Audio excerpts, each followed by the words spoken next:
Perek Aleph, Mishnah Vav.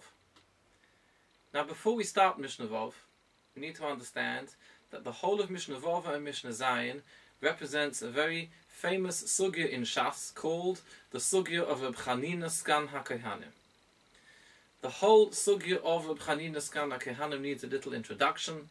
It relates to Tumah and Tahara, and before we start the Mishnah, let's just give a little overview of what the Mishnah is trying to achieve here. There is an issa in the Torah to deliberately be metama truma. Because truma has an inherent kedusha, has an inherent holiness, we are not allowed to deliberately be metama that truma. We want truma to be eaten by kohanim, and kohanim can only eat truma when it is in a state of tahara.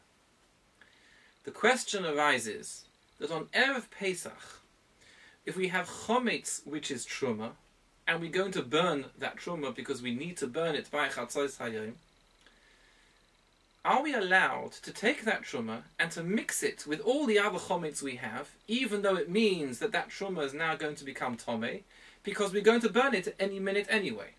Since we're going to burn it, it may not matter in this instance if we are matama the truma. Or perhaps we say no, since we never want to be matama truma unnecessarily, you need to have two separate bonfires, one for all of your chometz and one for all of your truma, so the two should not touch each other and should not be matama each other. Now Mishnah Vov starts off the whole sugya of Reb Chanina Skan HaKohanim, who gave edus of what went on at the times of the Beis HaMikdash as far as kodshim were concerned. We then take that knowledge in Mishnah Zayin and we try to transfer it to the parallel case of chometz and see whether it's allowed or not allowed to burn your chometz, which is truma, together with all of your other chometz. We also need a little introduction to Tumah and Tahara. And we need to understand, Tumah first of all is a status that can apply to people, to kelim, or to oichlim, to vessels, or to food and drink. Midaraisa, there are 6 basic levels of Tumah, which is Avi Avois HaTumah, the father of fathers of Tumah, an Av HaTumah, which is the father of Tumah, a Rishon, which is the next degree down, a Sheni, which is the next degree down, a Tvulyayim, and a Mechusa Kapara. We're not going to go into all the definitions because that's not immediately relevant to this mission. Midrabanon, there are additional layers of Tumah on top of that.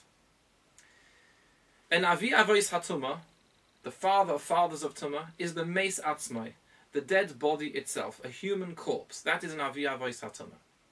Somebody who touches that Avi Avois HaTumah, who is contaminated by it, becomes an Av HaTumah. He drops down one level. So a person who touches a mace is an Av HaTumah.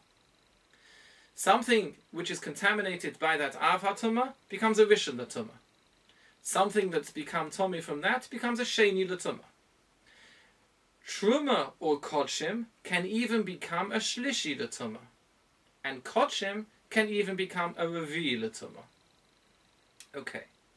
Armed with this information, we will now attempt to start Mishnah Vov. Mishnah Vov starts by telling us, Reb Chanina Skan HaKohanim. Reb Chanina, he was a Tana who lived at the times of the second Beis HaMikdash, and he lived at the Churban Beis HaMikdash as well. He was the deputy of the Kohen Gadol. Omer, and he says as follows: Mi'emehem shel Kohanim, in all the days of the Kohanim, lo nimnu, they never refrained, they never held back, milisroif, from burning, es ha-bosor, the meat. We're talking about the meat of kodshim here, bosor kodshim, shenitma, which had become tomei, bevlad ha-tumah, from the child of tumah. And here, this is referring to a sheni l'tumah, which meant that this bosor kodshim had touched a sheni l'tumah, and therefore it itself was now a shlishi l'tumah. And they never refrained from burning that bosor, which was a shlishi l'tumah, im ha-bosor, with meat of kodshim, shenitma ba'av hatumah, which had become tomei from touching an av hatumah. In other words, from touching meat which was itself a rishon l'tumah. So they never refrained from burning bosor which was a shlishi with bosor which was a rishon, even though it meant that that shlishi bosor was now going to touch the rishon bosor and become a sheni. Afal pi, says the Mishnah, even though shemaisifin tumah al tumasa, you are adding tumah to an already tomei piece of meat. You're taking a piece of flesh, a piece of meat, which is a shlishi, and you're turning it into a sheni. Nevertheless, they did do that at the times of the Beis Hamikdash. Haisev Rabbi Akiva.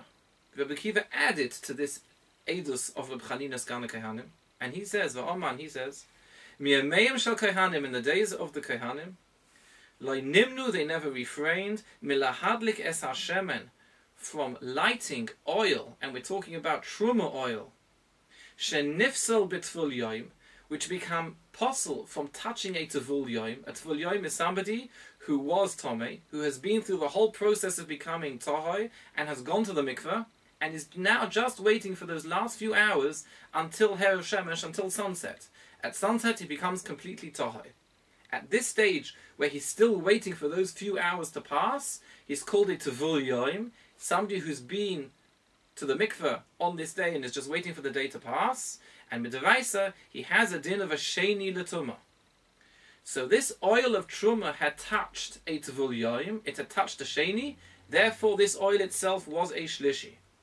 They never refrained from burning this oil, which was a shlishi, b'nei, in a lamp, shenitma b'tomi meis, where the lamp itself had touched somebody who was a tomi meis. There is an exception to the usual rule. Usually we always go down one madrega. If an av touches something, it becomes a rishon. If a rishon touches something, it becomes a sheni. There is an exception to that.